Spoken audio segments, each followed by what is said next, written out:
When did you get back? Last night. Well, I just want you to be prepared for the latest. Your cover is blown. Jim got this phone tip that there were people nosing around in New York, you know, checking out his old haunts and asking a lot of questions. And he confronted me. He was very upset, you know, because he thought that I'd betrayed him. And I can relate.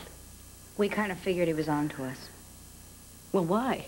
That meeting What happened? That meeting with Jim's lone shark turned out to be an ambush. We were jumped by a couple of thugs in an alley. No doubt a couple guys from Jim's crew. My God, you were hurt. Just a little banged up. We gave as good as we got. Listen, Brooke, your boyfriend likes to play rough. He's not my boyfriend anymore.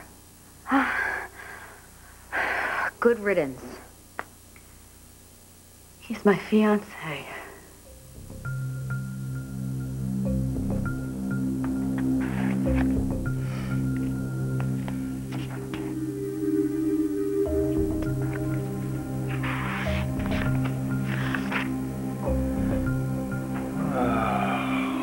Marriage to Brooke is going to be an investment that's going to pay off big time.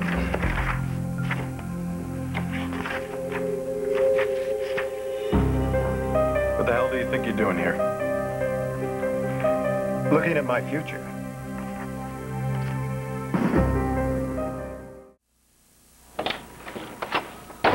This is Brooke's private office. I've got a pass.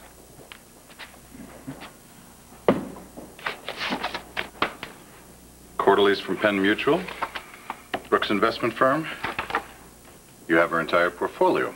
You're a bright boy, Edmund. And that's why they pay you the big bucks. Enjoy. I'm calling Brooke.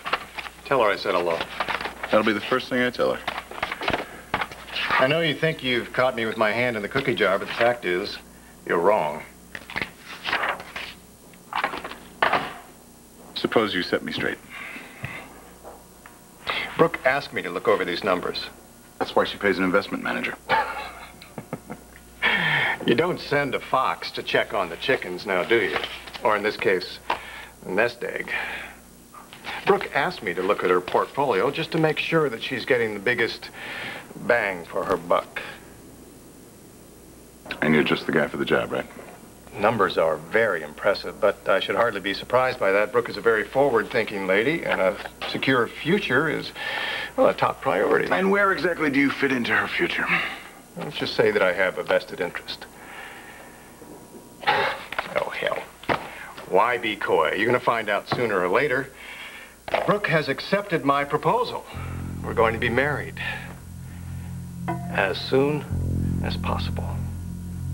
Now, I know that you are very close to Brooke. You're used to looking out after her, but the fact is that's my responsibility now, and your services are no longer required. It's too early for April Fools. You and Jim engaged. This is where you're supposed to say, gotcha. Well, it's not a joke. Jim asked me to marry him a few weeks ago. But you turned him down. I stalled him. Well, you have good instincts. Look, I couldn't put him off any longer, so I finally had to say yes to... Why? What, did he have a gun to your head or a knife to your throat? Cut him loose, Brooke. This guy's dangerous. You don't know anything. You don't know anything for a fact. How do you think I got this? Look, you yourself said that Jim freaked when he found out we were trying to get a line on him. Because he was afraid. You're damn right he's afraid. He's afraid he's gonna get busted. He was afraid for all of us, including himself. I mean, why wouldn't he be afraid that you will run into trouble with the guys that tried to kill him? Why wouldn't he be? Gee, is he a psychic or what? Look, you know, he may not be the man that I thought he was, and he's made mistakes. But it does not mean that he is one of the bad guys. You know, why isn't it possible that you could run into some of the guys, the same guys that put those explosives in his luggage? No, why isn't that? No, wait, no, look, those guys are amateurs. This is what happened, all right? Jim hired a couple thugs to take us out. Only thing, it was late. The last minute, they had to go with whoever or whatever they could find. If that was a mob hit, we wouldn't be here. We'd be in the morgue. Look, you promised to spend the rest of your life with some would-be assassin, Brooke. Look, why? What? Look, whatever we suspect There is one thing. It's a fact. And it's the only fact that I know. And that is that Jim saved my life. He saved my life.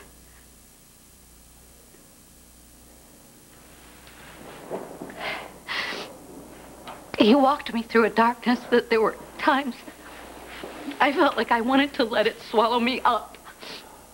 And he got me to the other side, and he did that step by step. He did that. And if his story is true, I owe him. And at the very least, I owe him the benefit of the doubt. God, don't you understand? I owe Jim my sanity. I owe him my life. Brooke, what if it's a lie?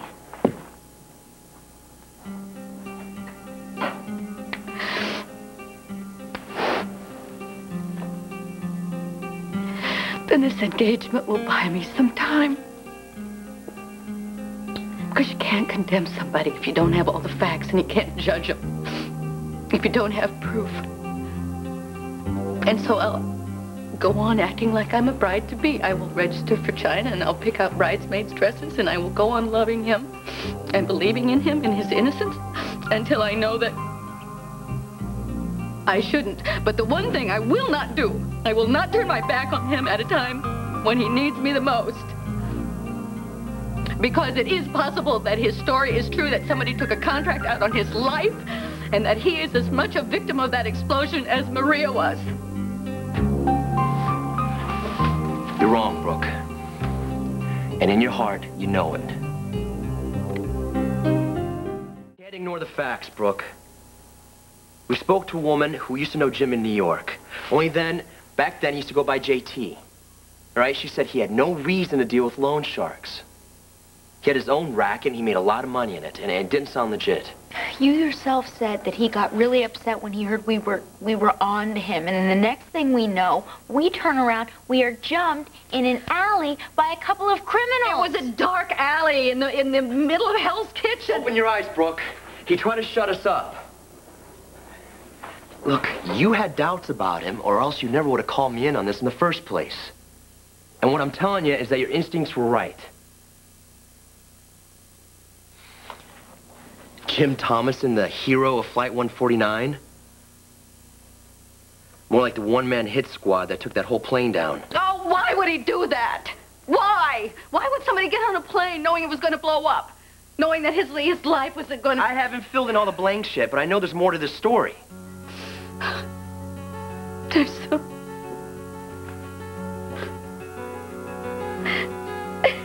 You're talking about a man who held me in his arms and said that he loved me, who protected me, who made me feel safe. A man that I thought I wanted to build my life around. I mean, a man that I thought I loved, that I may still love. And if he's the monster that you think he is, if everything that we had was a lie.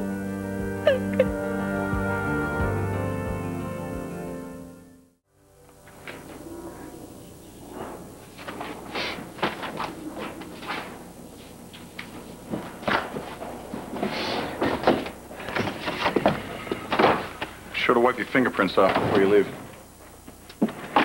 You know, Ed, I don't think we're ever going to be pals. That's a brilliant observation. But as long as we're running tempo, I'm sure that we're going to clash from time to time. So there's a couple of things that you need to know about me. Pick a lie, any lie. Well, you see, I'm not like you. I didn't have a rich daddy to pave my way. I had to fight my way up from the bottom. So everything that I have, I've earned. Including my contempt. And whatever, I don't need your approval. I have staying power, which is one of the reasons Brooke likes me so much. But whether it's tempo or a class act like Brooke English, once I own it, it's mine. And nobody takes what's mine. Nobody. You got me pegged all wrong there, Jimbo. Nobody handed me anything on a silver platter. Nobody paved my way for anything. The only thing I do have is an eye for losers. And you, my friend, are the mother of all losers. Careful, Ed. You'll hurt my feelings. Yeah? You think your marriage to Brooke is gonna make you a big shot? Forget it. Because like all losers, you don't have what it takes to make it on your own. So you hitch your ride to somebody else's star. Well, let me tell you something. You enjoy the ride while you have it. Because Brooke is not only classy, she's smart. And it's only a matter of time before she figures you out. And I promise you, she does not take prisoners. She will shoot you down. And if she misses, I'll be there to help her reload. It's so good to know where you stand. Well, listen, Ed, I'd like to take this opportunity to personally invite you to dance at my wedding. But don't even think about cutting in.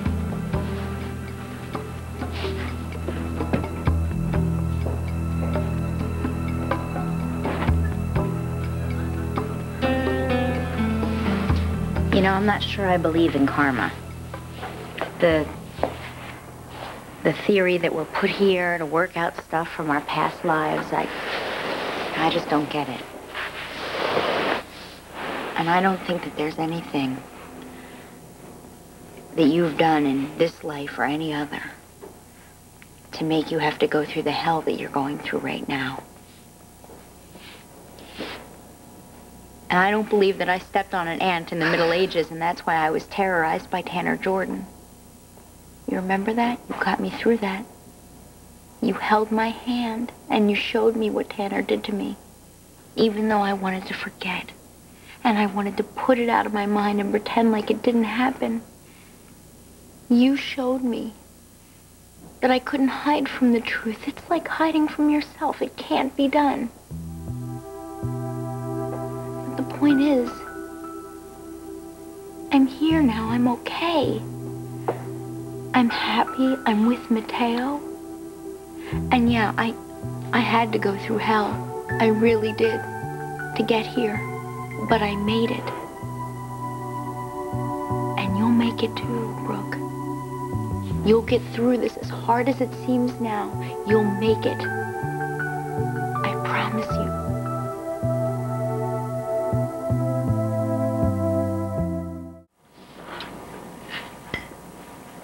I'm not trying to make light out of this, but I understand what you're going through.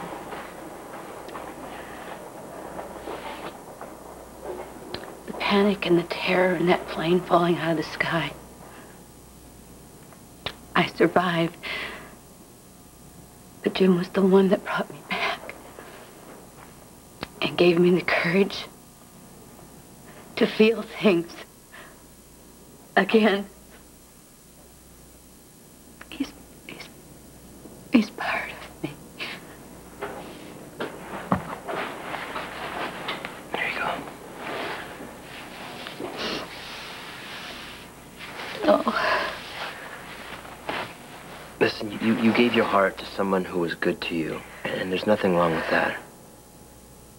It says that Jim took advantage, and something inside of you sensed that, or else you never would have brought me into this. I have to finish what you started. Okay? I'm gonna shine a light in every corner of Jim Thomasen's past until I know the whole truth. And I'm gonna bring him down for that crash. And I'll do it alone. Unless you're still with me.